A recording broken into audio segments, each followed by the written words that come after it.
And we're back, and you are with Villaincast, BJJ Anti-Heroes, with myself, Chris the Villain Paynes. Weekly podcasts featuring either my fellow black belt Naki Arshed on our show Reap the Week, or bespoke episodes with other personalities across Jiu-Jitsu. But before we jump into this next show, a quick thank you to everyone on Patreon who's supporting us. If you'd like to help support what we're doing, find out more via chrispaynesbjj.com. And now, the next episode.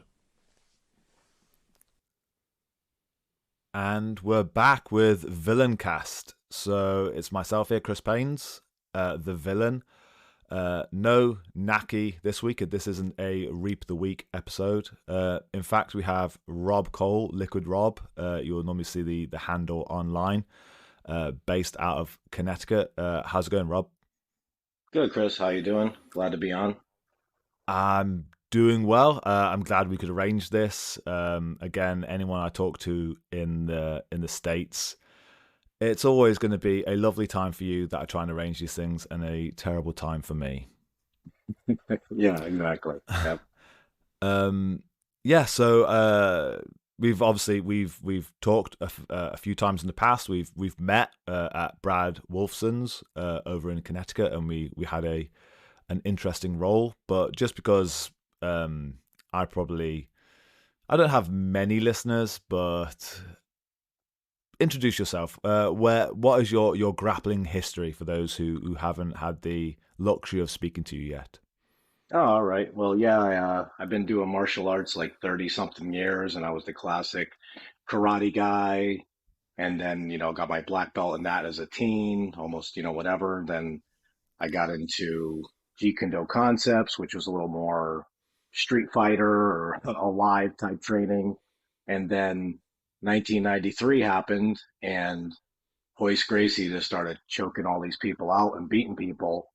And I looked at that and I go, man, I need to start doing stuff like that, which I'm sure a lot of the old people like me probably experience. So, but there was out here, I was out in Connecticut and there was this no jujitsu. I think there might have been a blue belt around by New York in like, we're talking, mid 90s, well, that early 90s. And we, in our Jeet Kune Do school, we just like threw some mats on the ground and just tried to like tear each other's arms and legs off. Like we didn't know what we were doing. And we would like buy VHS tapes on how to do this stuff or Henzo Gracie tapes. And then but then what had it with my job, I transferred out to California with my wife, who was my girlfriend at the time. And then I started training with Frank Shamrock and some other jujitsu people in another school. And then that's when I just started grappling. And I'm like, all right, this is the stuff. And that's what I've just been focused on grappling, pretty much grappling, little MMA, striking here and there because of my other arts, but just stuck with the grappling. And I got my black shirt from Frank Shamrock. We didn't have belts because we were no gi. And then I started moving across the country, did some jujitsu gi, jujitsu here, tried it out, hated it. I'm like, this is cheating. Everybody's grabbing my pants and my collars, and I'm like, this is ridiculous. So I started doing nogi again, and I got my purple belt from Eddie Bravo. And I was doing that, and that kind of shut down what I was doing. And I said, you know what, I'm going to finally learn this gi stuff. And I put the gi on, and I just said I'm not going to do any no gi stuff, just all loop chokes and lasso and spider guard, and pretty much every night I come home and like soak my hands in ice because my fingers were killing me from trying to learn the gi. And then I went through purple, brown, and black, and then started doing some more no gi again. And with the gi, and then I've been teaching throughout every school I kind of go to. I kind of end up teaching some classes or doing something. So I've been instructing since the days at AKA with Frank Shamrock and those guys, and then wherever I go throughout the Florida and Connecticut. And then I think COVID happened, and I started watching more YouTube, and because I was always like into all the DVDs and instruction of everybody, Mendez brothers, Marcelo, etc. And then I just started looking at some videos, and I seen like Kit Dale talking about concept heavy, and then some other guys and Donaher in his DVDs and all his long rants. I like the concept part about it. Usually, like the first part of his DVDs where he's talking about why jujitsu works, and then Preet ran into Preet on YouTube, and I'm like, oh, this is very interesting. What's this defensive stuff? And I just started playing with it in my living room with my 12-year-old daughter at the time, who was only doing jujitsu for like 6, 7 months. And I'm like, just start attacking me. I just went through like Turtle and Running Man and Panda and all these things, and I was showing her, and we were just rolling around in the living room on the mats. And then I started training with my buddies again in the basement, and I'm like, wow, this defensive stuff is working, and it's not even, now it's against adults. So I just started experimenting more with that, and I found, your videos, how do you defend everything, video that went crazy that everybody talks about, and just started diving in deeper and deeper, and then communicating with Pre and his defensive site, and then joining up with the Globetrotters and seminars here and there, and pretty much just keep continuing learning and keep going on to different parts to be a better, coach and learn and just figure this jujitsu thing out and how to do it better, for me and my students. So that's kind of the quick version. That was kind of long.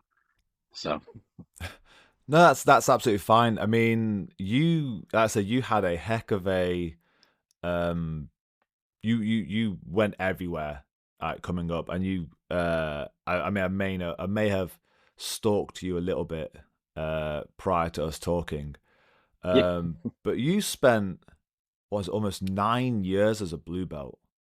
Like most people go from like white belt to black belt in that time. Yet you spent 9 years just at blue belt. well, it was Um, weird. Yeah, because I was doing no gi guy, right? And yeah, I had the Frank Shamrock stuff, the grappling. I was good at it. I could do leg, when people weren't doing leg locks in jujitsu, it was like, oh no, that's evil.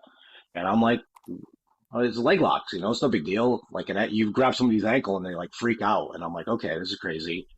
And then because when I go to jujitsu schools, and then I was in Florida and I had a white belt, and I already had all this grappling. And then about after the first 2 days, they're like, you need to put a blue belt on. You're not a white belt. I'm like, okay. And so I put the blue belt on. Then I do some of that. And then I got out of it again, and I was doing more no gi. And it was this constant blue belt. I was a blue belt. That's my only jujitsu training. And then I started doing the 10th Planet stuff. And uh, then I was did some seminar with Eddie. I used to go train up in Rochester with Chris Herzog and try to learn the 10th Planet stuff. And then rolled with Eddie, trained with him, and he gave me my purple, and I had a little 10th Planet school. But pretty much till I got that purple, I was considered a blue belt. Anytime I put the gi on, I felt like I didn't know what was going on anyway.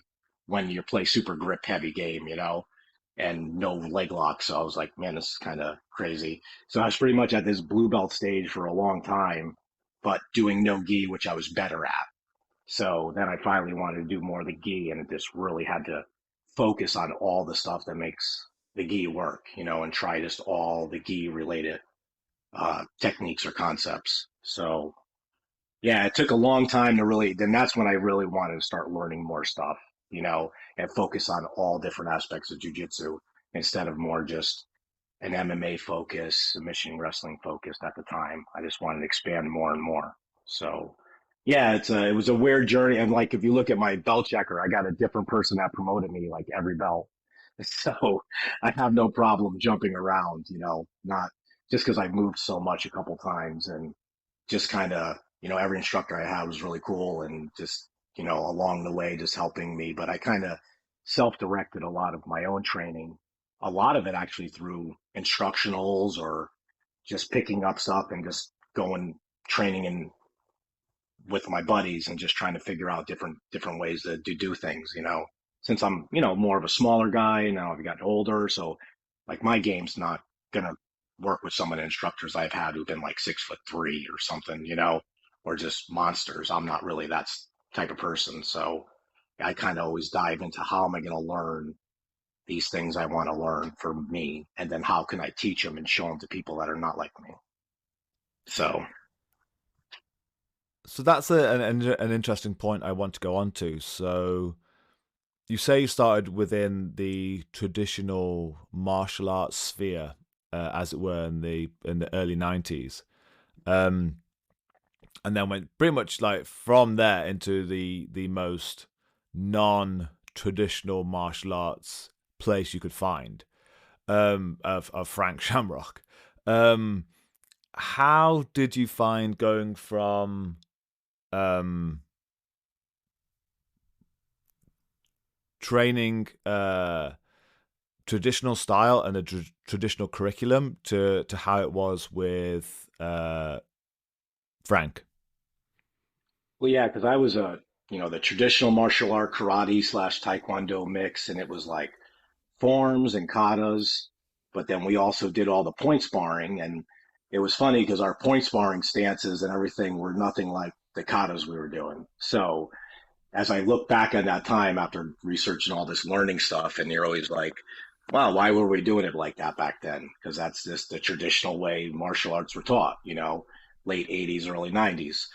And then I get into Jeet Kune Do, and that's not traditional, but they still do a lot of set techniques in a way, a little more live training, but you still had a lot of the repetition style stuff. And then I moved out to California and I got thrown into this grappling thing and I go to Frank's and AKA and it's pretty much just like training hard. Every session is like a fight, but we would still do like it would be more since he was training MMA people for his because he was still fighting actively. This is when he was just winning the title or right before it was like late. I'm kind of can't remember the timeline. I he was just winning the UFC, and we would like do hard conditioning, hard training for like the first 20 minutes or so, and then we would do some techniques, traditional, still just kind of repping some stuff out. But he was very since he didn't come from the jiu-jitsu background, he had to kind of learn it from through Japan and Pancras and his brother Ken and all that, that we would just try to figure some stuff out, still rep it out, but like, hey, what do you think about this? Let's try this and add a lot of movement. He was very movement heavy. So like transitions and movement and scrambles. And then we would just roll and just for the last 30, 40 minutes of class. And usually everybody hangs out extra. Like we had some rounds, like me and one guy would go for like 45 minutes straight. It was just roll as much as you can. And like I say, day one, I was learning knee bars. I think the first technique I learned there was half guard, spin over to knee bar, like that style. And then full on heel hooks all day. And it was a very different environment, but I loved that style of training, back then. But it still Did had that kind of classic warm up technique and roll, that jujitsu people were doing. But did the so the style of training and the fighting at Shamrocks, did that change how you viewed your previous martial arts experience? Did you try and adapt it, or did you think actually this is nothing like I've done before? Why was I doing that in the past? yeah, it's funny because back then when I was learning, I'm like, oh man, all that stuff I learned before just wasn't good fighting, wasn't quality. But then now, as I'm older, I get back and go, you know what? Some of that still has a lot of benefit. The flexibility, the mobility, the speed and stuff like that it kicks. But like when I first started, I got into it because I watched Bloodsport and Kickboxer on VHS, Van Damme. And I just started doing splits in my bedroom before I even started training. And I'm like, and all I wanted to do was kick. Like my first couple of years of karate, you couldn't get me to throw a punch. I just wanted to do high kicks and spinning kicks and everything like that. So it was just all Van Damme type stuff. And then when I see the UFC, I'm like, all right, that doesn't seem like that stuff works as much. And then when I went to AKA and Shamrock Gym, I'm like, that stuff doesn't it's it's good for like the speed, the flexibility and whatever, but it's not the fighting that we grew up with in the 80s, the ninja I don't think you were around for like Ninja Mania went crazy and all that stuff. So UFC opens eyes to everything. It pretty much changed martial arts for me and the majority of people forever, like you learn like what really kind of happens in a one-on-one confrontation and it's I not think you know, traditional stuff.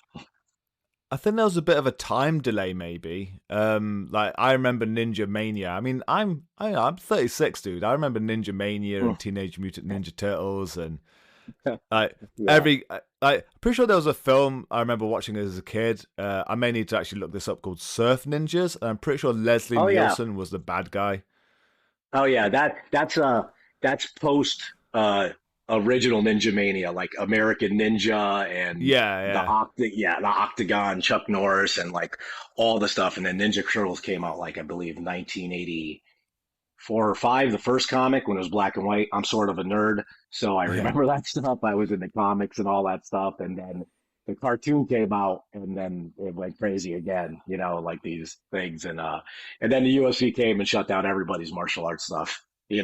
For the ones who were had their eyes open. Yeah. Not the people that say, okay, the death touch still works, and stuff like Still that. happens. Still Yeah, happens.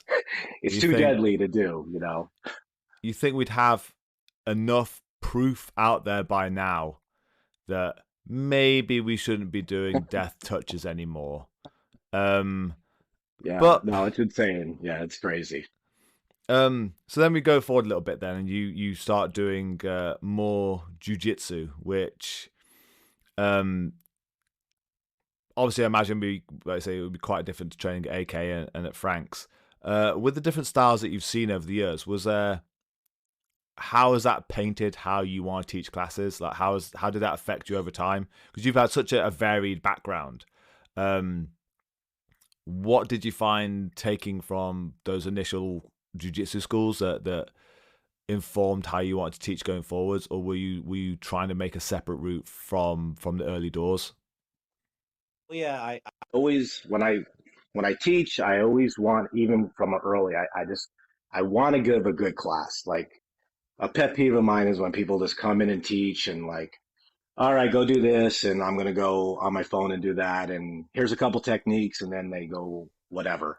I want to be in there and see the people do well and really focus on the learning part. But then through the years, it's changed because I originally had people do warm ups, shrimping up and down the mat. Since I'm semi, I like to be a little athletic. I do the rolls, I throw in some cartwheels for fun and stuff like that. I usually didn't want it to take too long because I never liked the whole 20 minutes. We're here to train like jujitsu, not condition. You could do that on your own time.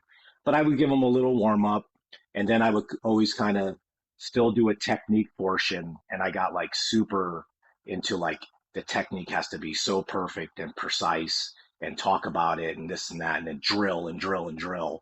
And I do, a couple techniques, have them connected, blah, blah, blah, and then go into rolling. But over the years, it keeps changing. My warm ups got less. I try not to do as much technical instruction, and then really like set the how things are going to be. And then in the last couple of years, that's completely changed. I always thought I taught a good class back then, and I think I did for the time frame because I was engaged and involved in it. I didn't try to mail it in. And then over the last couple of years, it's really even changed even more. And then now my classes are the warm up is a jujitsu based game. There's no, I stopped doing all that shrimping and all that stuff for whatever. I don't even show a shrimp anymore. Like just shrimping on the mats has no context for anything. So now it's like the warm up is just let's start doing jujitsu. Let's go on these games. Let's have a task, a focus, a goal, or whatever you want to call it, and let's just do that and just do as much jujitsu in that hour or whatever time frame the class is. And I just keep expanding on that, and I'm just keep trying to evolve my teaching and get to these points where I'm teaching a great class, but my students are learning and figuring out what this is, and hopefully will be better than me and learn faster than I have because it took me a long time, and a lot of a lot of beat downs and a lot of training over the years to get better, which everybody has to go through, but I don't want it to be as hard for them. I want them to focus on the right things, what I feel is the right things. No, you don't really want them spending 20 years to get to where you are, I imagine. Um, No, like no. some poor 20-year-old walks in thinking, "Yeah, I want to win at Worlds." Like, good, it'd be in Masters 3. Yeah, Like you'll be here a while, kid. yeah, um, so that's actually quite interesting because I remember at the one of the early Globetrotters camps. So this would have been about 2014. Back when Christian had to employ or bring in known coaches to sell tickets. yep, yep, Um, which now, I mean, I was making this point recently to a friend of mine, saying that I think Christian usually can sell a camp out without announcing a single instructor, which makes you think: is it all about the jiu-jitsu at this point? Then, since yeah, since no one actually cares who the yeah. instructors are, they're going anyway. Well, I think Um, he's proven he could put on a great camp, and then yeah, the people that go to it are like, all right, this is going to be great. It could be jujitsu or whatever the other extracurricular activities. They know if Christian's a part of it, it seems like it's probably going to be a pretty good thing. So, you know, we're along for the ride, I guess. yeah, exactly. I mean, we all love this game. We all love the things he puts on. But back in the day, he used to have to get these other instructors in. So this would be 2014. We're looking at, and it pains me to say it, 9 years ago. If someone said to me, "Oh, Yeah, I started training in 2014," you think, "Oh, you're pretty new." No, that's 9 years. yeah, yep. And so one of the questions that was asked of Keenan is what warm ups he does for a regular class, and he said, "I don't do any." And people were asking, "Oh, don't you shrimp or anything like that?" He went, "No, no, I do. I do some drills to get my body warm. Then I go into rolling, and I see what works." So again, it's because I was there. I heard him say this, and then I went home to teach my class as a newly minted purple belt, and we carried on shrimping, despite the fact that at the time one of the best in the world had just said he doesn't do it. Um, and so that's an interesting point. I think is that you what you just said is could be any gym in the world. Anyone listening to this, or by and large, most people who may listen to this, out of the 5 people who out there who know this exists, it's Yeah, getting better. We'll probably have like, yeah, yeah, I know what you're talking about. Um, yeah, yeah, you have these gyms, these elite level gyms that have been, around for a while and are very well known for the level of athlete they put out, who don't do these things. Why do you think it's hard for even though we see the evidence in front of us, for us to no longer do what we do and change? well, I think obviously martial arts, what are they steeped in? Tradition, right? It's just how the game goes, and then your instructor teaches you, and you teach the way your instructor did. You maybe put a little tweaks, and it just keeps going and going. And you're like, well, this is for me, so it's going to be effective, obviously, for them, and they just keep doing it. And the thing is, but they do make very good people. These gyms, I'm not telling anybody how they should train. This is just my opinion of what I've see. And then you see these gyms and they produce great people. And then but people like they'll say, well, if you don't drill, these other gyms are drilling like crazy. I go, yeah, but the gyms that are drilling probably an hour or whatever, 2 hours, they're probably also rolling really hard for a couple hours also. Those top guys put a lot of training in. So, but I'm not we're not always looking for top players. Like, what about the person that comes in? How do they want to learn it? So you got this person who comes 2, 3 times a week, and if they come for an hour class and they do a 15-minute warm up, then they drill for 20 minutes. And reality, if you're doing dead drilling, you're only doing half of the drilling. So because you're doing the move and other person's laying there. So you do 20 minutes of drilling, you're probably only doing 10, and that's against a non-resisting opponent. And then you roll for 20 minutes. So you probably only did like 20 minutes of live jujitsu compared to say you do an hour and like you talk about or Greg Souders, these guys, this different approach, you're getting like, 50 minutes or more in a full session of doing live jujitsu. So that volume is just going to keep adding up and get these people, even that are only training a couple times a week. they're going to get better, in my opinion, than somebody doing the traditional way, you know, and it'll take you so long to get here. And then what happens? They even to get the blue belt, and then you get your blue belt, then you get mopped up by the purple and brown and black that have been taking it easy on you for years. And now that white belt, that's two, three stripes, you're now their, you're in their sight because they want your blue belt, and then they're coming after you, and it's like, oh man, this is real tough because they did a couple of years, but they didn't do a lot of volume. I think they could have made it more efficient and optimized that training from the consider the more traditional class setup, which I've moved away from a while ago now. You know, Well, that's the interesting point is that, 9 years ago, this, wasn't new information. I mean, I remember the room seemed quite aghast with the idea at the time from Keenan. Um, Again, my memory may be warped. It's been almost a decade, and I've been choked a lot. yeah, Um, yeah. We don't have the best memories sometimes. no, no, don't trust a jiu-jitsu guy's memory for fuck's No. sake. Yeah. Um, but yeah, like I say, martial arts are steeped in tradition. Do you think then that's holding us back? As in, we know there are better training and teaching practices. Is tradition a bad thing then of what we're doing? As somebody who grew up in a martial arts for a long time and loved it and watched all the movies growing up, and I was all in, this and that. But I'd always started bucking more against tradition from a long time ago because it just sometimes at some point it doesn't seem, tradition's the older, and I always prefer the newer methods. It's just how I see things. So I think we need to drop more of the old traditional methods, in my opinion, for me and the people I teach. If you want to go do it and you love tradition, that's great.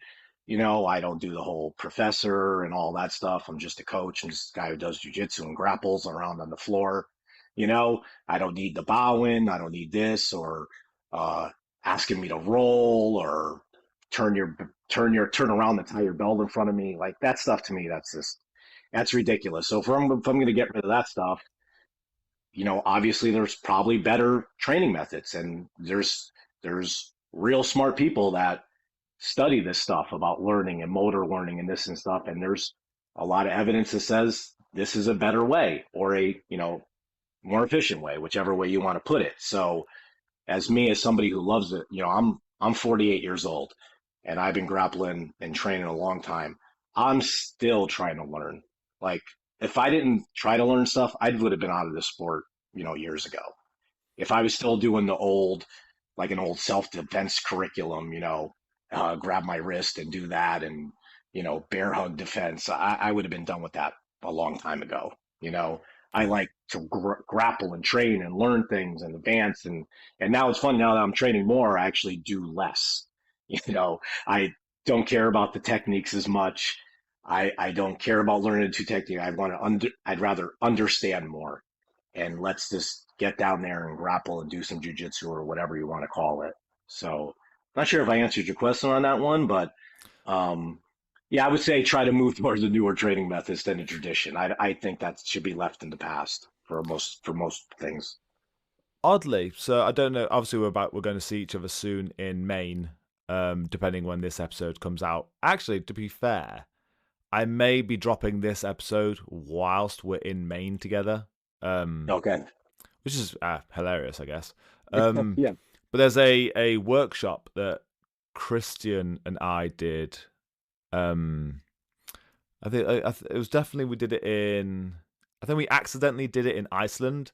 Then we definitely did it like set up in Heidelberg last year, and it's essentially Christian putting controversial subjects into a hat and picking them out. And one of the ones he pulls out is, essentially where it goes is fuck belts and fuck black belts, which goes down well. I guess that's controversial. Yeah, yeah, I can see And that. he likes having me kind of like, I don't know, he's asked me to do it again in Maine, but having me on the panel, I guess being inflammatory is my brand as it's going that way. Yeah, yeah, yeah, In a small way. But essentially, what he's saying is that especially with the IBJJF and being able to promote someone to black belt is, it used to be you had to be a 2 stripe black belt, now you have to be a 3 stripe black belt, and that seems like madness. And it always keeps you attached to a uh, person who's been doing it longer, even though, at that point, if they're a third or fourth degree black belt, they're past their athletic prime. Like, they may be very good at the technical side of jiu-jitsu, but in regards to athleticism on the mat, they get their ass whooped, like, Oh most of the yeah, time. But it's a way of yeah, keeping kind of a thumb on those below you. Like, I'm a fifth degree black belt, like, you can still bow down to me, third degree black belt. And yeah. so I think there's a lot of the old school martial arts tradition baked into this as a way of creating that pyramid of there's always someone above you keeping a thumb down on you, which then makes it quite difficult to then break out of, as in to look at things objectively and go, why the hell are we doing this? Because there's that pyramid and there's someone above you who affects your vision, as it were.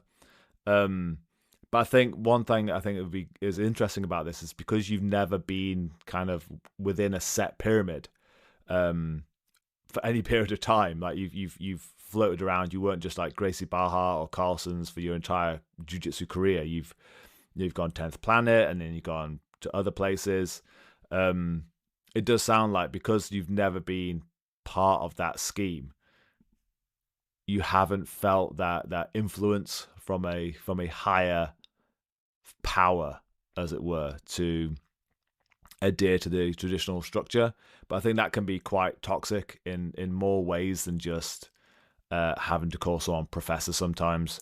Um, you have to. It's almost like you say, like, there's you teach how you were taught, you teach how your coach was taught. Maybe you skirt around the periphery, as it were.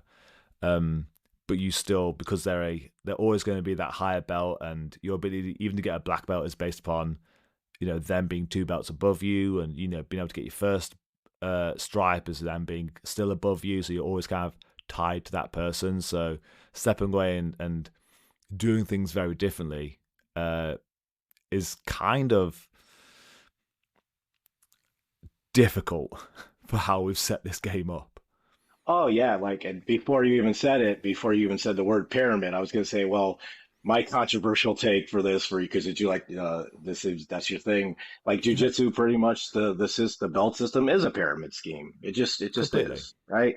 It 100% is, and it's like the reason it takes me so long to get belts over these years that I never cared about the belt anyway. Obviously, I never like seeked out anybody, as you could tell by my record of promotions. I didn't seek these people out. I could have done it much quicker if I just stayed in one place or did whatever, but I didn't really care about that.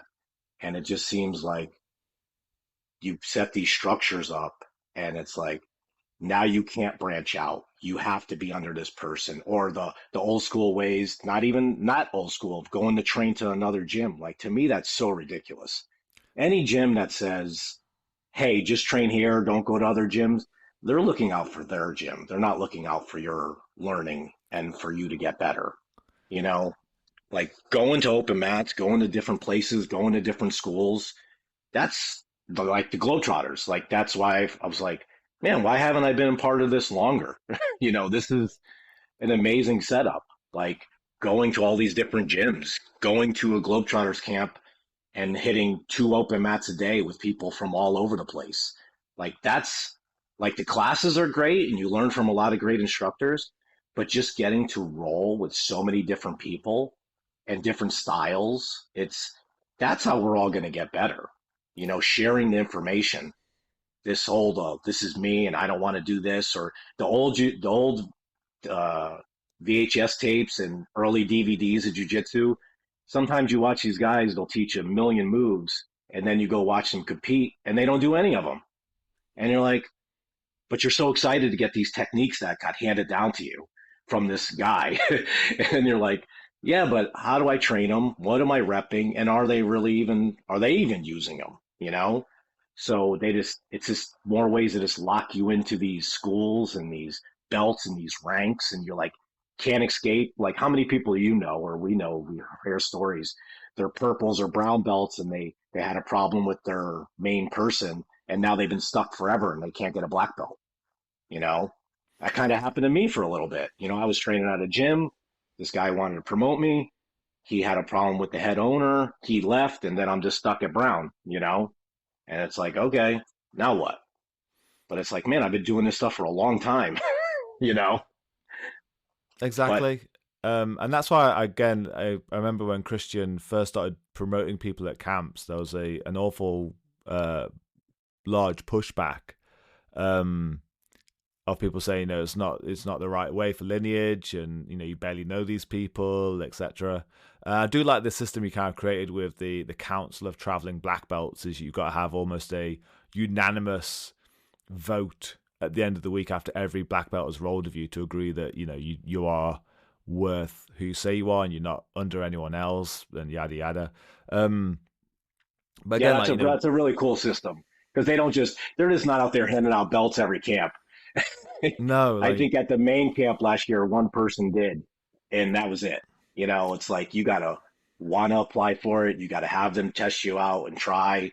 It's not like they're just popping out belts, which is funny because you could hear some crazy stories of, famous jujitsu people coming to seminars and they're just handing out blue belts like candy, and it's like, no, but exactly. just because they've been in the game forever, nobody checks them. And it's I, just like who's paying, who's doing what. I mean, it's hilarious as well. I mean, we mentioned the traditional martial arts that I came through it as well.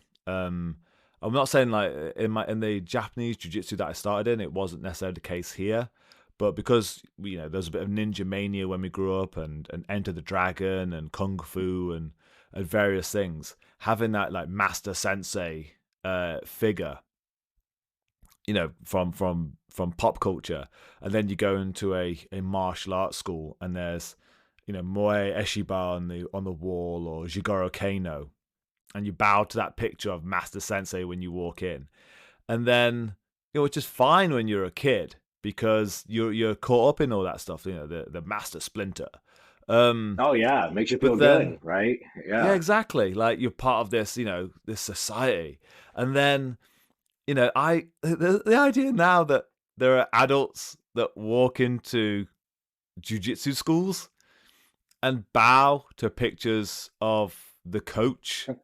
Could you imagine if I was to put up a picture of myself and Preet on a wall, and like when people walk in, like bow to Master Sensei, and like I might actually just do that for the next time Preet comes to visit, and just like have everyone bow to a picture of him and make him teach under a picture of himself. Yeah, Frida loves that. You got to bow in turtle. You bow down in Yeah, turtle to the yeah, picture of with your Free. arms by your sides. Yeah, Um, but no I find underhooks.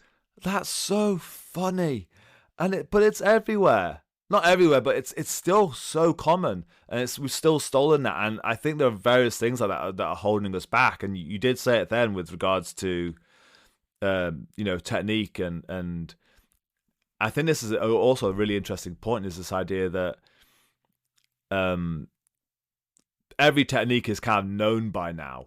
There's nothing kind of new under the sun.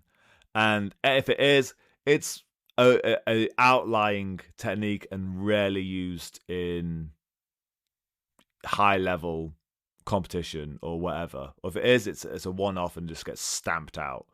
Well, Um, even if it is a technique, like you take a buggy choke, all it is this another form of a head and arm or a triangle or whatever, right? exactly, It's just orienting your body differently around the same thing. There's only so many ways to choke somebody, armbar exactly. somebody, or whatever. It's just how are you going to do it? And that's all. And you talk about it a lot. It depends on your body, your structure, whatever theirs, your opponents. So we're just figuring out this grappling stuff, and we make it way more complex than it needs to be. Like I Well, like how you've said in the past where you're like, here's a technique, and then your student tries it, it doesn't work, or they do it, it works, and then it stops working, And then they have to go to the instructor, give me another technique for that. And you're like, all right. Then they give you another technique. It's like, no, that's not, you don't just need more techniques. You need to understand why that didn't work or anything doesn't work or does work, you know? Well, in theory, every technique is out there, available for us all to digest and absorb into our um, jujitsu game. Um, but then the interesting point is why is there such deviation amongst skill sets of like very good, elite level gyms and um, standard gyms and regular people rolling um, and then that again goes on to then the final not final question but the next question I want to I can see this taking a lot of time, but talking about the ecological approach, so a completely different way of teaching jiu-jitsu. I know you're definitely deviating and looking into that right now, so just for people who aren't aware of it, how do you describe the ecological approach? It's basically self-organization of your body to the other person. It's constant live training. It's no set drilling or reps. Everything has to be in context, or as they like to say, coupled together. So you wouldn't be doing like 100 leg drags in a row, or shrimping up and down the bats with nobody, and not even being prescribed a move or told, put your hand here, do this, do that, do this. That just, they believe it just muddles it too much. And to me, it kind of robs the person of learning for themselves. We obviously, as a coach, you kind of know what's good or bad, hopefully. And so you want to set your students up in good scenarios that happen all the time. They'll call them like invariants, and they have these, different terms they use, affordances, which are basically just opportunities. Like if the underhook's available, that's an affordance for you to do that. So you're looking for these things, and there's a concept of what makes good jujitsu or good grappling. So you're not doing any, I'm using air quotes on audio, of a technique. There would be no technique. There's this the controls, the positions, and what you're trying to do. So as I listen to a lot with you say, it's all very similar to that approach. And that defensive jujitsu, which I started doing, kind of led to this, because you can't really train defensive jujitsu at reps. You don't just sit there and turtle and like hand fight as they keep attacking collar chokes. You wouldn't rep that out. You will put yourself in this position. You give yourself a constraint of not allowing any underhooks or, collar grabs or some type of hand fighting, or not letting him in that space. And that other person, the attacker, would have their task and goal, get get a seatbelt or get double unders or put your hips on the mat and progress through there. And then they keep scaling it up. And as you get better, you get less constraints or specific different constraints. That's the constraint led approach. So, and it really kind of, I was talking with Greg about this on the weekend. He's like the ecological guy right now. He's like all in, no technique, whatever. He's been doing it for years. So I wanted to go down and see what he does. And if you look at jujitsu, right? So I always used to tell people, if you just want to get good and want to be whatever at first, just roll, right? Just roll as much as you can. You may not know a lot of technique, but you're going to be tough. You're going to learn what works, kind of, you'll be decent at that. And then at the slow bottom of the spectrum, you have a concept. And if you just study concepts and never train, obviously you're not going to be able to apply it, right? You're just going to be talking about it. So what do? People create a technique. And now oh, that's a technique. Let's just drill that technique. And then we'll try to apply it in live rolling one day. And then we know you show that white belt first day at closed guard armbar, they rep it all 50 times, then you have them roll and it never works. Like, it doesn't work like that, right? You're not going to pull off that armbar. You're not going to get the collar and pull them. So then you have maybe a step up. You go to positional sparring, which is good, a little better, because you're in side control, you're a mount, but there's no real task or focus or goal yet. So the ecological approach to me kind of merges concepts and live training with that positional sparring. So now you're in that space and you bypass all the technical stuff and you do this here, you do that here. And now we're just put in these positions in a with a constraint, with a task, a goal for both players, because you got to do jujitsu in context of another person, because that's what we're all doing. And now you work from there. And then you'll see it'll translate right into rolling. I do it with my students all the time, and the stuff I've been seeing has just been awesome. It's mostly teens, which is actually great to work with teens and kids because adults sometimes might not want to do that. And they're like, well, what are you teaching me? You show me a technique. I'm like, dude, the technique's right there. We just been training. That's the technique you need. And then I'll put these kids in these positions and then they'll just transfer it right into live rolling, like after, one class or a day or 20, 30 minutes or whatever. And then now they could just build on that. So it's been amazing for me to see and great for my students to see this. And they're very receptive to it because they just want to train. What's better in jujitsu than rolling and training? That's what we're here for. You know, I'm not here to drill out reps because if you do a lot of drilling, you basically get good at drilling. We want to get good at the jujitsu part. How did you?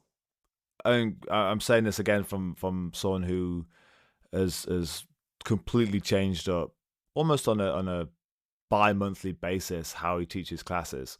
Yeah, How did you find um, going from a normal jujitsu, like I say, warm up, three techniques and a soda, drilling, yeah. sparring setup to um, redesigning curriculum around this approach? Like, what barriers did you find?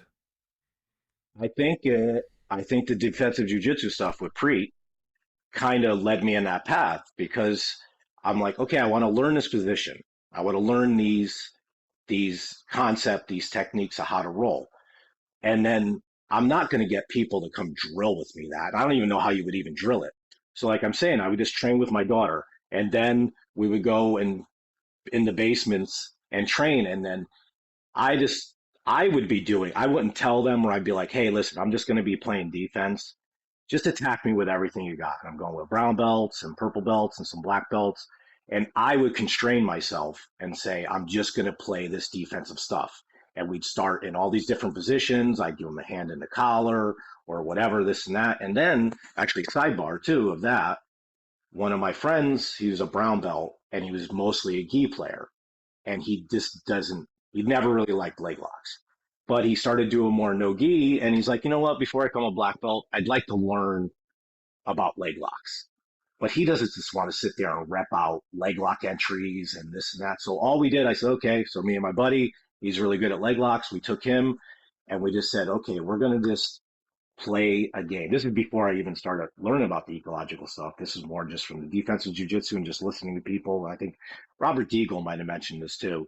And I would just say, okay, we're going to start in the saddle and I'm going to have your secondary leg. So like a double trouble.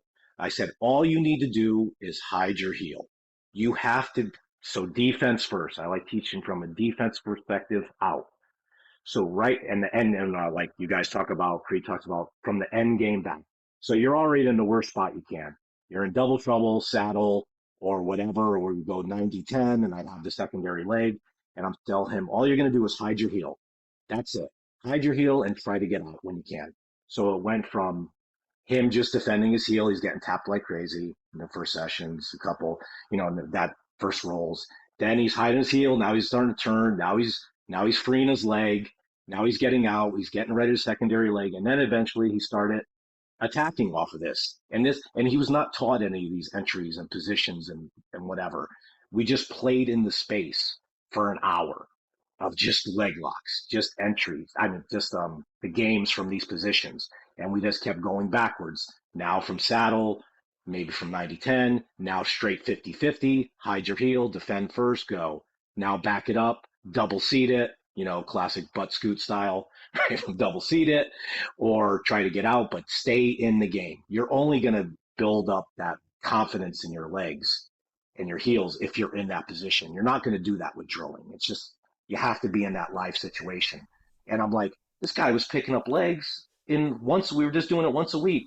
And after a couple months or whatever, he's very confident with his defense. He's not an expert at it, but he's like, wow, I feel good in this now.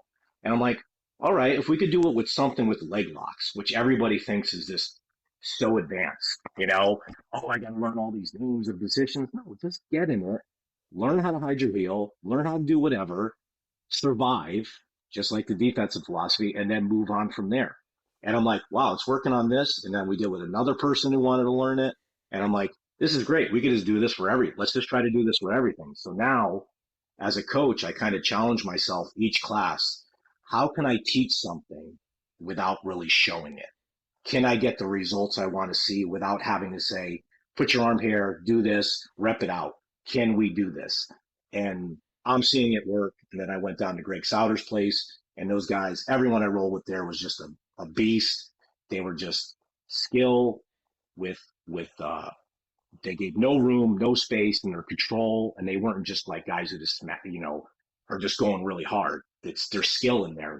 There's control, and I'm like, all right, this is cool. I'm glad I seen it at that level. I feel like I'm doing good what I'm doing with my training and my kids that I teach and the other people, my buddies. So I'm like, this is kind of how I keep progressing towards it. So it's just been kind of evolving the last couple of years from a defensive jiu-jitsu to everything at once. I think I was probably introduced, like I said, probably the same way after learning about the defensive postures. And again, Mr. Christian Graugart said at the Arizona camp a couple of years ago, he did a introduction to defensive BJJ, and he said after learning about running man and these positions, he said, how can I now go back to just teaching side control because I know it doesn't exist? Well, not in Yeah, the I don't same way. I don't show side control. I don't show it as much because it's really No. not there. Um, and I hit the same snag. As soon as running man was there, and as soon as you've passed the legs, they can go into a defensive posture. Then it definitely made right. Okay, well, I can't show side control because then everyone's just going to look at me and go, "Well, I haven't seen that position in a while because no one lets me there." Um, and it definitely made me then I wasn't aware of the ecological approach. Necessarily. I mean, I started playing a lot more games, and that's how I was teaching. Um, but the way I especially like if I'm doing seminars, and it was interesting actually. You mentioned about heel hooks. I'll put a pin in that. I'll come back to it.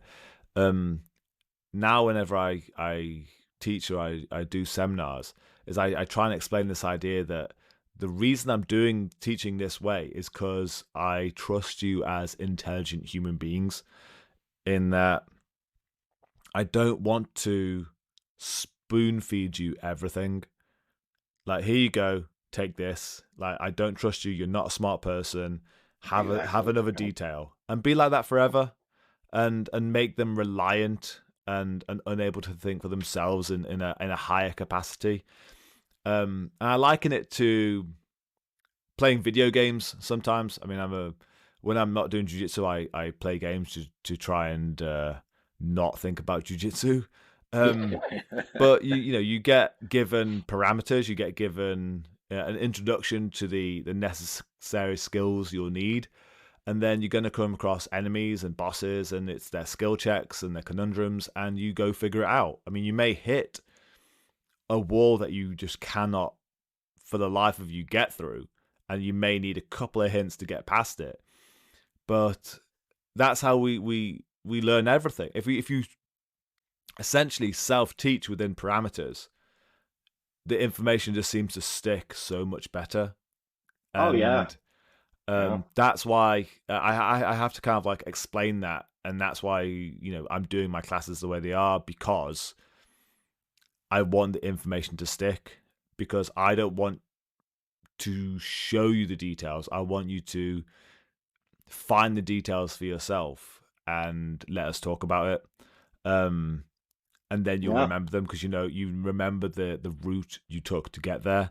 Um, I a few years ago, to try and improve the marketing for my gym, I tried to learn basic portrait photography, and so I had to go find that information.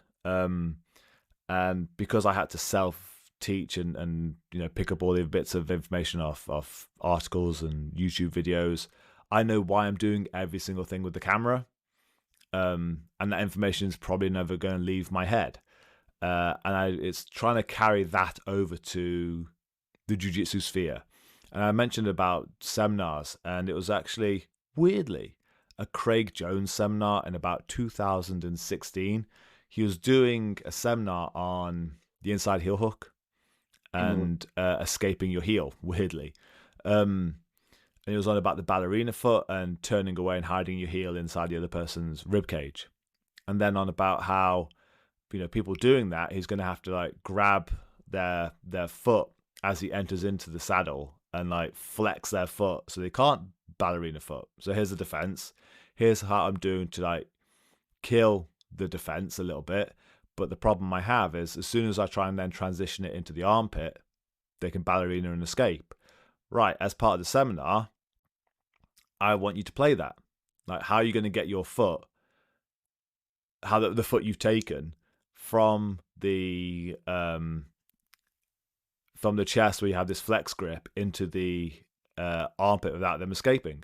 And so you have this game then of the person who is stuck in the saddle knowing when they can escape their foot. Like, right, if it's ballerinaed, pointed, and I can push on the knee line and pull my leg out, I'm good to go. But right now, stuck against his chest, I can't do that.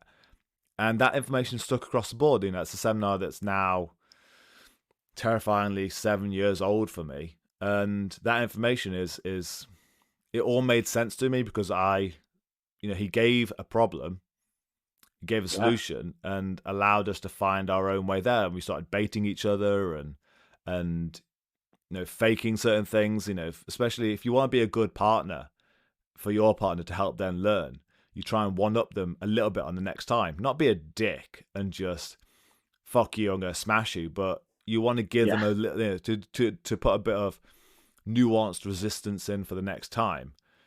You try and find how they escaped previously, and then you try and Yeah. just close that down a little bit, and that then makes them better. And again, I completely agree with that as a way of teaching. Um, Again, I think the difficult part then becomes is that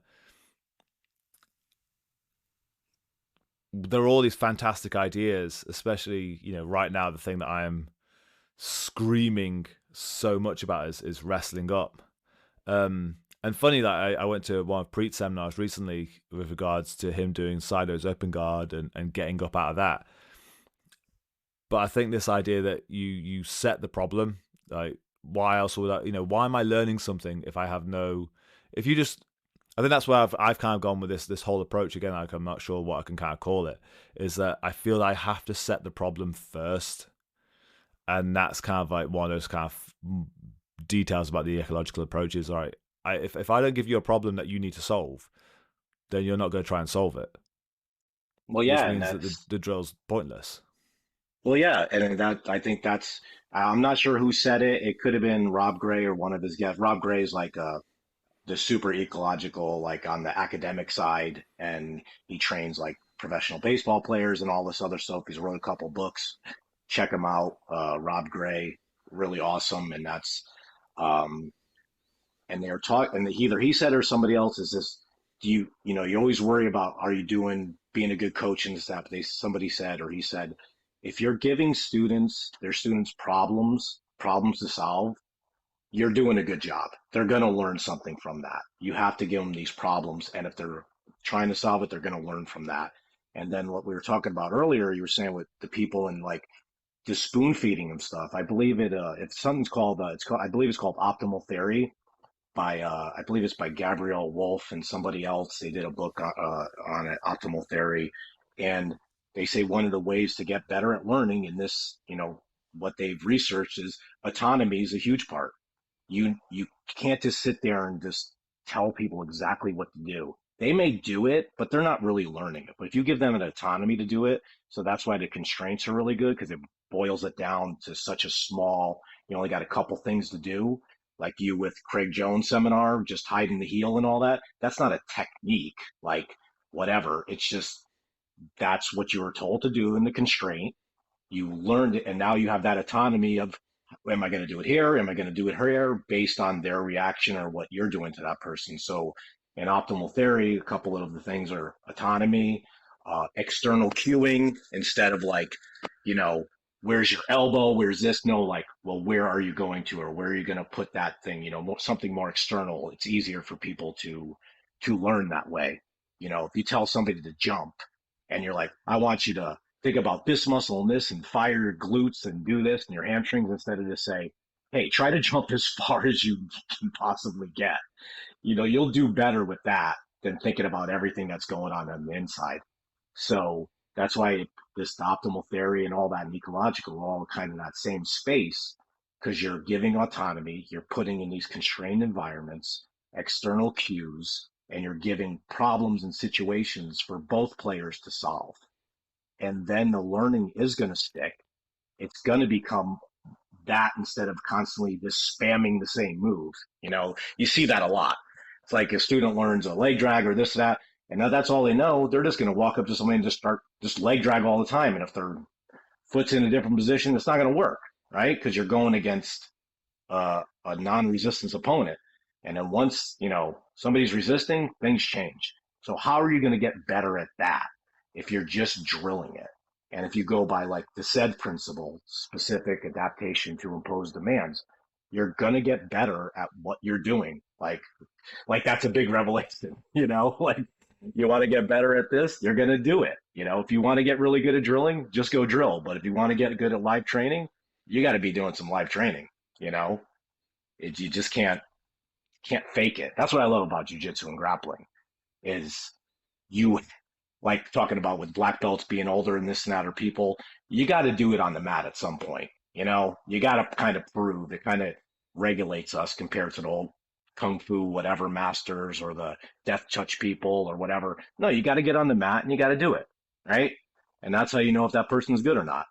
So this whole approach that where people are moving towards or doing or has been around, yeah, I think grappling and jujitsu is the perfect sport to do this with because you can actually do it pretty hard and pretty fast and live compared to like boxing or MMA where you're getting kicked in the head and damaging yourself. You can roll really hard. So it's the best environment for it, in my opinion, from what I'm seeing. Bit of devil's advocate then. Do you think there's a place for fine detail as it's normally shown in jiu-jitsu in this new approach? My current thought on that, and it probably will change because my jaws on jujitsu change all the time, like you were saying earlier. Like I have like a new A game every 6 months or my own personal jiu-jitsu or how I teach. But I would say those fine details are not, in my opinion now, are not mattering as much until the person gets more competent, learns a little more, and then now you could kind of go over it like how I do it. Say me and my buddy were training legs and we're doing the stuff and attacking this list. And then after you actually got some context and know what you're doing, now go, hey, what about this? Hey, can we work on these finishing mechanics a little bit? Those details I think are more important at the end stage than because there's less variables at the end stage. You know, like when you got a full heel hook on, a couple little fine details will help you get that tap compared to the escape. But when we're talking about something as variable as guard passing, where you don't even know if you got a good connection or not, those details may matter less. And then maybe you could talk about those finer details when you get more context. I think in one of Preet's seminars I watched on YouTube, I think he was showing anaconda defense, and he just basically said, "Hey," or a darce, and he's like, "Hey, just go put a darce on an anaconda," and he just like put his arms around the guy's head and arm and said, "Just do whatever you know. Now go try it for 5 minutes." And then when he brought him back, all right, here's the little finer details of the defense I want you to see, because you have no context yet. So I think those finer details can be when you get better or more end game stages or just thought or adding them in after you've done the training and really put yourself in these positions, you know? If you get what I'm saying, I'm sure, you know. Yeah, of course. I think that's yeah, again, like we've pretty much said the exact same thing is for every technique, if it being almost like that, that brute force broad approach or just a finer detailed approach, there has to be a context. If you haven't set them a reason to need to know this, I obviously, we know what we both say about dead drilling, in that it's drilling with a partner who's not seemingly alive. Um, Yeah. but I'd also liken it to this idea of, dead drilling being, it's a dead technique. It has no value in that you haven't set a problem necessarily. You've maybe invented a problem, or if your partner puts here and here's the detail for finishing it, but you haven't given them internally the problem. I'm like, I need to know this. Okay, well, here are the parameters. Go solve it, and then they like I say, can find their route there, and gain deeper context. But then going, right, I now know what I'm trying to accomplish. I get most of the way there. Is there some fine details that I'm missing that will allow this? And like I said, there's kind of finishing mechanics. I mean, it was an interesting moment recently as well, in that I think I've gone further down the rabbit hole on this, in that I've stopped teaching submissions.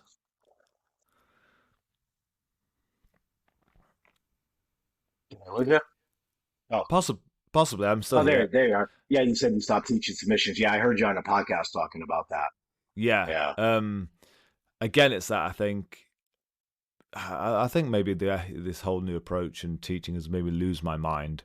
Um, Yeah, I feel you, man. I think about this stuff way too much.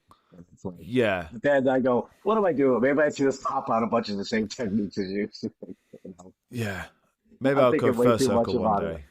But I'm Uh, so OCD on this stuff through the years that it's like I just want to keep digging, you know? Yeah, exactly. And I think that, how you said, like the broadness of this approach allows people to explore and gain a lot more context for a lot more situations. And the thing that I find that has been, again, maybe toxic at a lower level, um, are submissions and the framing of how a win, what a win is. For anyone who hasn't heard this already, I mean, the way I've kind of framed it is, uh,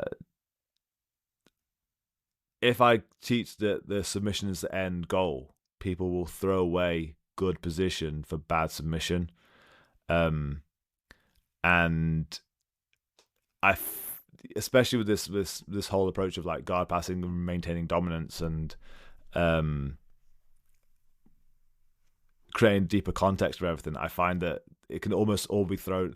You can get that kind of rush, the adrenaline rush, and there's a submission, and throw away all the good progress you've made. Yeah, Um, yeah. No, I can see that. Yeah. Because yeah, I've sort of noted I was hearing you talk about that and I was trying to think lately I haven't been showing submissions as much either because I've been focusing so much on pinning and controlling and all these means of control that once you get all those down, then the submission should be relatively easier, right? yeah, Instead of just, throwing out the submission for nothing, you know? So, but and I'm sure you're the same way from the backwards approach. Maybe you could still show the submissions almost because you understand why that armbar worked and you just keep backing it up, or that heel hook and you keep backing it up and keep reiterating, hey, you really need control for this to really work. So sometimes I like to show not, like with the saddle, with the leg, you're not, we're not repping out heel hooking finishing mechanics. We're repping out the control that will lead to that and then backing it out. So I could see showing the submission and, like you're saying, you haven't shown it as much. And I could totally see that because I'm seeing that a little bit too, where it's like, I'm caring more if you can get up or not or hold that person down than if you could submit them. Like in the old yes, jujitsu way, it's like whoever gets the submission wins, wins the roll. But to me now, I'm like, and whoever controlling the role is kind of more winning in air quotes. But you're going to really need that to control to hit that submission for the majority of the time. So I understand what you're saying, where you're like, don't show us submissions as much because what's the point? when they can't even get the control part yet, you know? Yeah, but again, that's that. It's yeah, we suck at control. That's something that's becoming way more apparent the more I do this. But also, again, like it's that trying to avoid that um, framing in their career that's going to make them, as I said, choose the wrong path, as it were, and think that the submission is everything above control. And Yeah. it blows my mind sometimes when I've seen people jump for obviously insane submissions and just go flying over the top and then land. And I think all that progress you've just made of passing the guard and pinning that person down, and especially against people who play good defense, good defensive postures, it may be fleeting to even find a dominant position on someone, to then throw all that progress away for a submission. um, I find baffling sometimes. And Yeah. um, yeah, I think the introduction of defensive postures, as we've both had, plus the ecological approach, and everyone getting better at applying the defensive postures and attacking them, etc., kind of led me down this route. So I'd be interested actually if you suddenly start hitting, like we talk about in the next 6 months or something, they go, yeah, I can't teach this. I can't But even find side control on my students. Why would but I teach them side control armbar? I but can't yeah, even get there. I will say that, but then I just went down and trained a couple days down at, standard jujitsu with Greg, and they're just, full ecological and they show submissions like crazy, obviously. But man, their controls were so good that the submissions just started popping. Like Yeah, I was trying to get out of these positions. I'm playing all the stuff, I'm a little older and smaller, but I could still roll pretty well, decently. And these guys' control was just so good in so many parts, and they were not like trying to spam submissions. They would hit the submission once the control was done.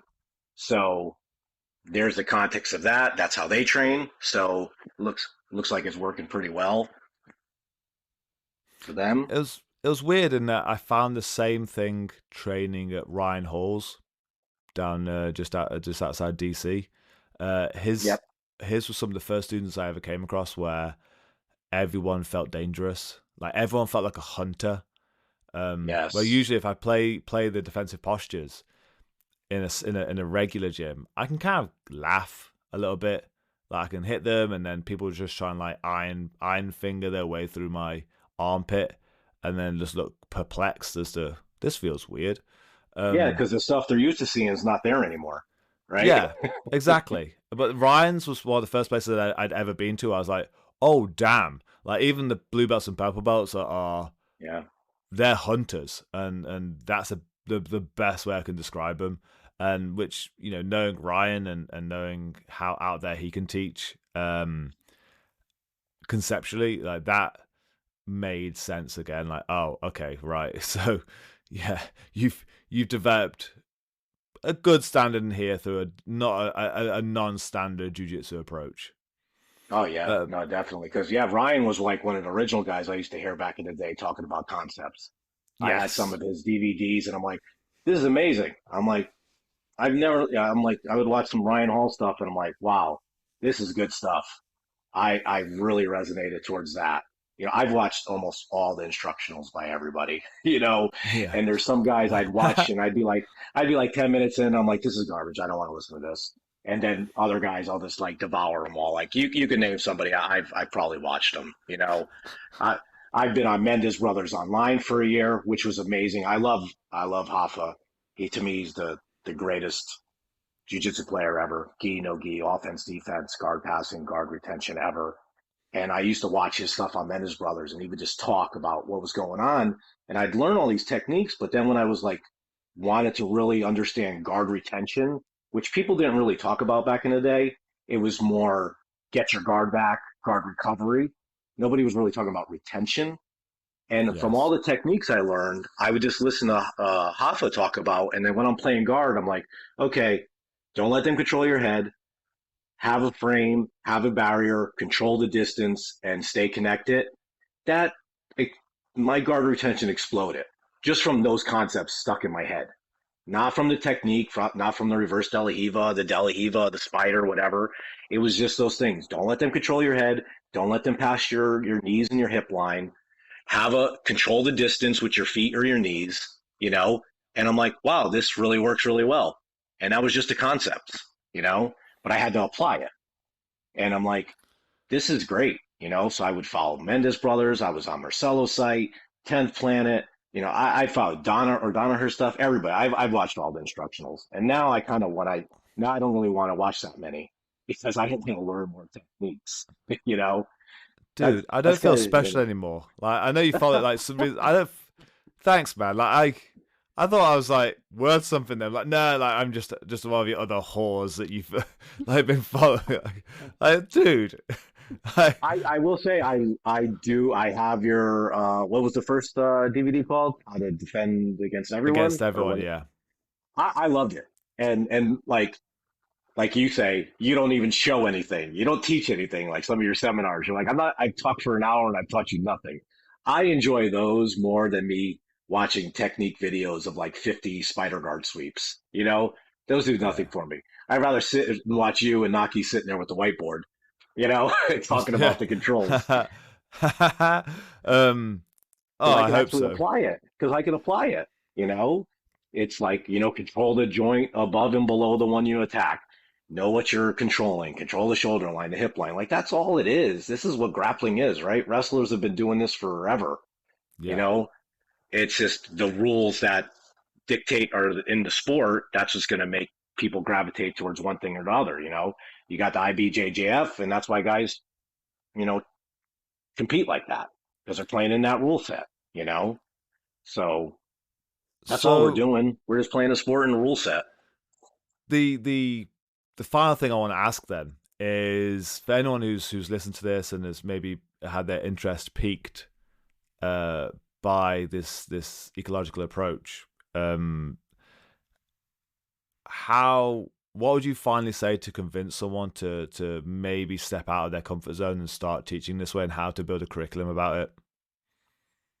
I would say if so, the way I do things, and it's always is I don't want to just do it halfway. So you start adding little bits, and what I seen when I hear other people talk about trying the approach, and listen, I may not be doing it right either. I'm just trying. We're all trying to learn stuff. I just follow these different people that do it and try to apply it to what I know. But just give it a shot. Really try it and try to not try to throw away the other way. Don't interject as much. Say less. Find the people that do this stuff, Greg, or you know, you do versions of it. You know, a couple of these guys, this different approach, and then just take these things and see what kind of games you could come up with, what kind of constraints, put it into practice. And guess what? You're going to fail too. I fail as an instructor all the time, but that's the trial and error for me. So I start watching. Sometimes I'll watch the class and I'm like, all right, we got to stop and try something else because this is not coming out how I want it or what I think I'm seeing. If it's just chaos, you know, because now we're just rolling. So put them in these positions, do something simple, easy games. I have a great game I always play where I just put somebody down. I usually start them in like hawking because I don't want traditional side control with the cross face underhook given away. I'll just have them in side control and I'll just start it with you have the hand, you're holding their top hand with your top hand, so you got the knuckles, and just try to get up. Don't even show them panda and turtle or anything. What can you do to get up? And what could that other person do to hold you down? They can go seatbelt and then just keep scaling up the games. Or we could go from a full turtle and you just have to get up. Now down to running man and you have to get up. Or whatever you want to do. It doesn't matter. It's just that's your stamp as an instructor, how you teach and what you kind of gravitate towards. But put these and then give your students problems to solve and let them try to solve it and don't interject too much. I think a lot of time as coaches, like you with your video games, I used to be a big video game player. We want to sit there as a coach and have our controller and just guide what our students are doing. You know, grab this, go here, under here, go there, go there. No, let them learn. Let them try to figure it out. But give them something to give them a task, give them a goal, put some constraints on, and don't rob them of their learning, and let them try to figure some of this stuff out, you know? The way I like it, that like what you just said is, using that kind of video game analogy is, being like an older sibling or something, and seeing like a younger sibling playing a game, and how, as soon as they hit a bit of adversity, just snatching the controller out of their hand and go, "What are you doing? Just do this," and like not letting them just enjoy the game. Um, Yeah. and yeah, you can. It's if they hit an We're all just absolute, if playing, they right? come We're for, all just yeah, playing here. We're all adults rolling around on the mat together. We're just playing. exactly. This is our time to play, and Uh, in this space, and play. They show a lot of research on play. Serious play or play. That's better for learning. Also, you know, it's not this rote repetition. But I think a lot of people who came up in the more industrial way of learning, this producing people, putting them in through schools and factories or whatever. Here's your thing. Here's your technique. Now go. They want to be told this is what you need to do. But when you actually give some autonomy, give some it, they might take, because it's your jujitsu, it's your grappling, what you're learning. Don't roll like me, don't roll like this guy. You could get ideas, that's great. I mimic people all the time. I got Lachlan's DVD 50/50, whatever. I was playing all that like crazy, right? Because I wanted to learn what he was doing. And then now I adapt it to my body, my size, but I put myself in these scenarios and then go. So give them a chance to learn, give them problems to solve, and let them go. And give them some autonomy. Just be a guide. I don't even like, sometimes I'm not even a coach. I'm just a guide, right? Just kind of let you go along your way. It's funny because you're kind of teaching them not to really need you that much, which, may not be good for business sometimes, but I think it actually is because it makes more of a better environment, in my opinion, you know, I, I think instead of that that's hierarchical guy sitting up there where you bow to. I think that's an interesting point, especially for any kind of junior instructors coming through. Is even some black belts, especially ones who put on advanced classes, is you always feel like you have to uh, demonstrate your worth by showing new Yes. or advanced techniques every class.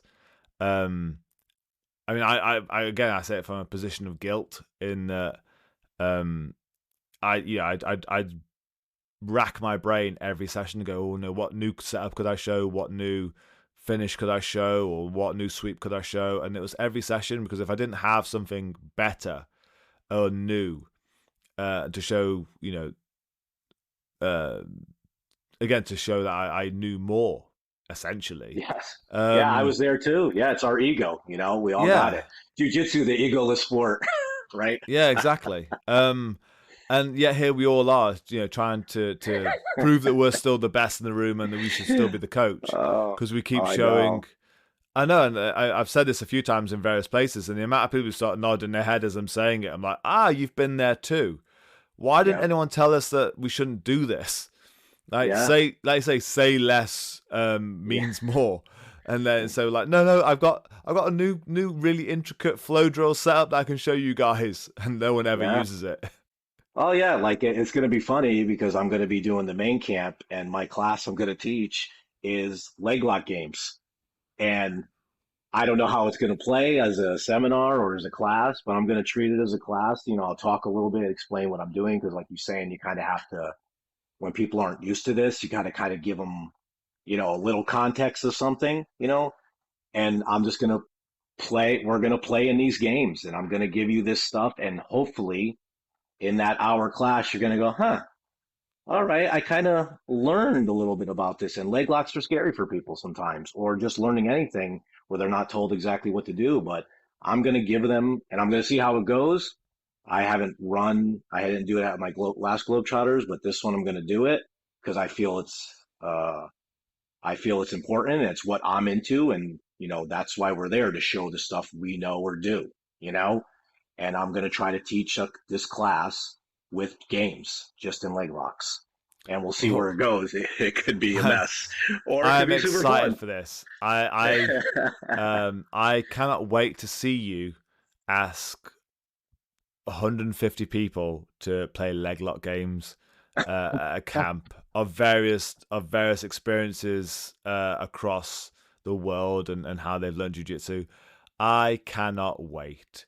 In a Yeah. country with terrible healthcare, Uh, I cannot wait to see what you're about to do. I will be there, camera in hand, to record well, what happens.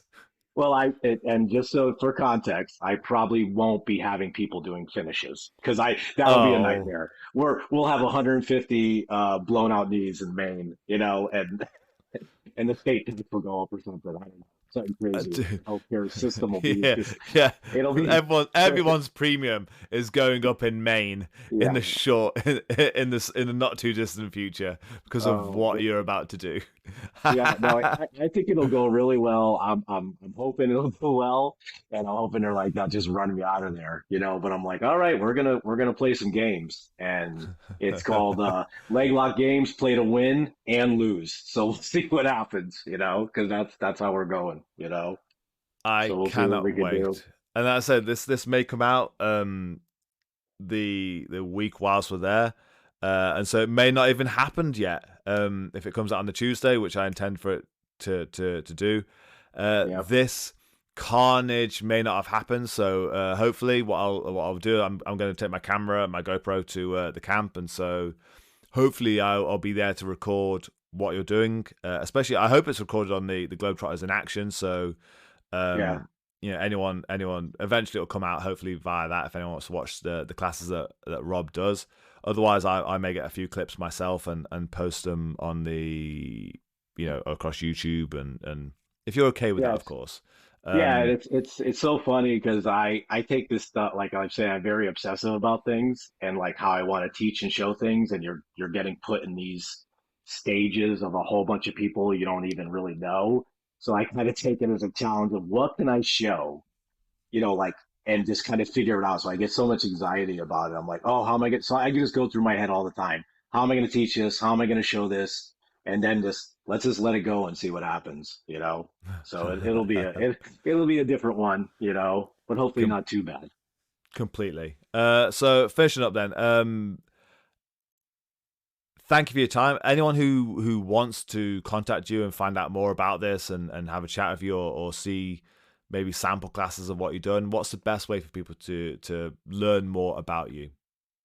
Easiest is on Instagram, liquid_Rob.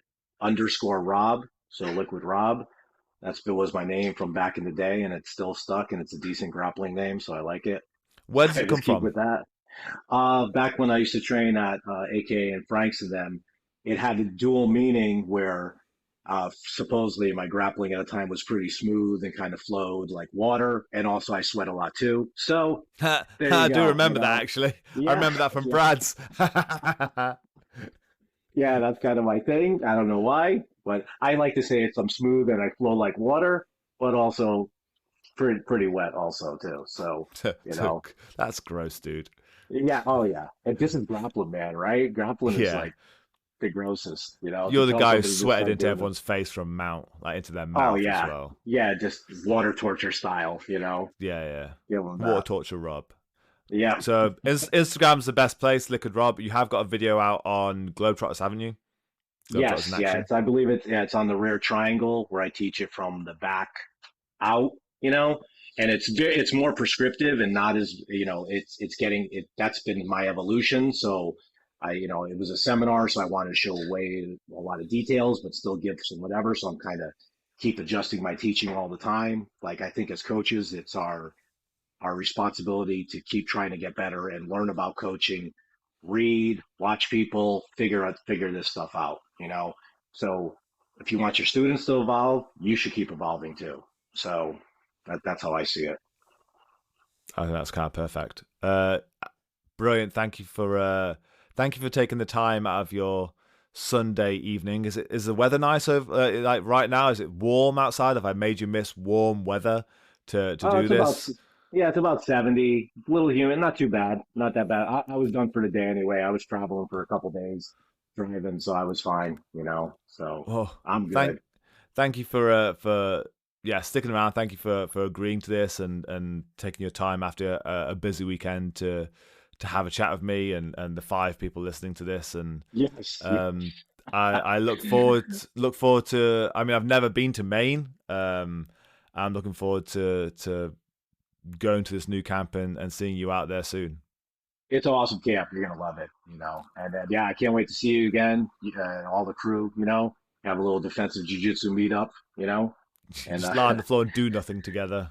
yeah, It sounds cool. sounds amazing. Oh, it sounds like the event of the year. Yeah. Brilliant. Thank you so much. Thank you so much, Rob. Yeah. Thank Take you. care, man. See ya.